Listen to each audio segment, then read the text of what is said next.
Leo nataka tukumbushane jambo kidogo tu na wana wa ufalme kulingana na hii video ambayo imesambaa kwenye mitandao ya kijamii ikiwaonesha watu wa India ambao walikuwa wamesafiri kwenye usafiri wa ndege, lakini ghafla wakawa wamepatwa na ajali mbaya sana. Na watu karibuni 200 na vitu wamefariki kwenye hiyo ajali. Aliyenusurika kwenye kifo ni mtu mmoja tu peke yake, wana wa Mungu, wana wa ufalme.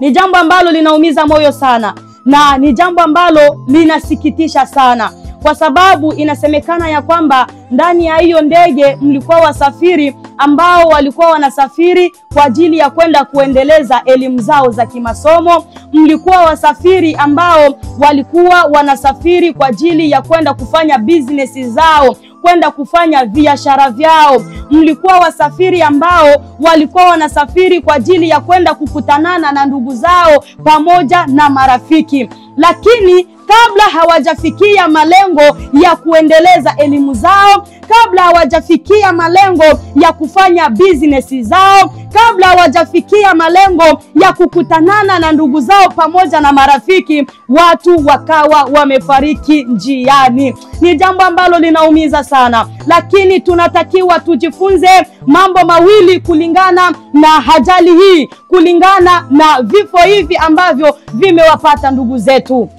Jambo la kwanza, mubebe Yesu kwenye safari zako zote. Mubebe Yesu siku zote za maisha yako, kwa sababu wapo wengi ambao wanamjua Yesu siku ya Jumapili tu. Wapo wengi ambao wanamjua Yesu siku ya Jumamosi tu, lakini wakitoka kanisani hawamjui tena Yesu. Wanakuwa na maisha ya kujichafua, wanakuwa na maisha ya kutenda dhambi. Lakini unatakiwa uwe na maisha ya kumubeba Yesu kwenye safari zako zote. Ikiwa unasafiri kwa gari, ikiwa unasafiri kwa ndege, ikiwa unasafiri kwa mguu, ikiwa unasafiri kwa pikipiki, usafiri wako wote ambao unausafiri, usimwache Yesu kwenye safari zako zote.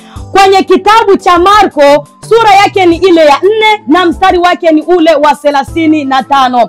Biblia inasema ya kwamba Yesu aliwaambia wanafunzi wake tupande chombo tuvuke twende ngambo. Walipopanda ndani ya ile chombo, walipofika katikati ya bahari, Biblia inasema ya kwamba bahari ilichafuka, mawimbi ikakipiga kile chombo ambacho kilikuwa kinawabeba wanafunzi pamoja na Yesu. Kama vile ambavyo tumeona hapa chombo kilivyotaabika, watu walivyotaabika ndani ya hii ndege, chombo kikataabika na watu wakataabika. Na ndivyo ilivyokuwa na wakati wa Yesu. Chombo kilipigwa na mawimbi, lakini kwa sababu walikuwa na Yesu ndani ya ile chombo, Yesu alisimama na akaweka mkono juu ya bahari na bahari ikatulia na kukawa shwari kuu. Kwa hiyo mubebe Yesu kwenye safari zako zote, kwa sababu ukimubeba Yesu kwenye safari zako zote, na ukiona bahari inaanza kuchafuka, ukiona ajali inakukaribia, utamuita Yesu na kumwambia, Yesu niko hapa mwanao, angalia upepo unakuja, angalia ajali inakuja, na ulisema nikuite nao utanitikia Baba, nami niko mahali hapa. Yesu nisaidie, Yesu nikingie na ajali. Moja kwa moja Yesu atashuka na kukuepushia na ajali na kutuliza upepo wote. Hilo ni jambo la kwanza. Na jambo la pili, ishi maisha ya utayari.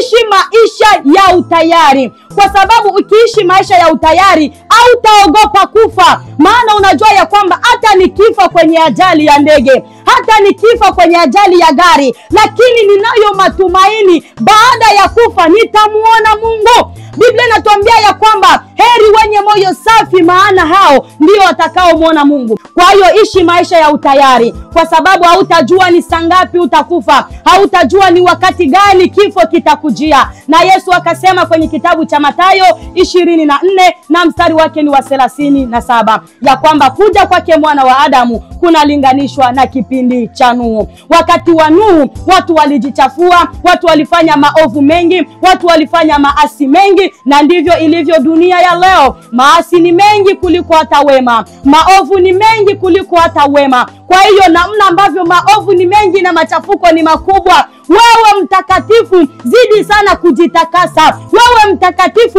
zidi sana kuishi kwenye maisha ya utayari. Omba toba, omba msamaha. Kila wakati mwambie Bwana unifanye upya, kwa sababu inawezekana nitakufa baadaye, inawezekana nitakufa jioni, inawezekana nitakufa kesho, hautajua. Kwa hiyo mwambie Bwana akutakase na kurehemu kila wakati na kila dakika, na Mungu akubariki.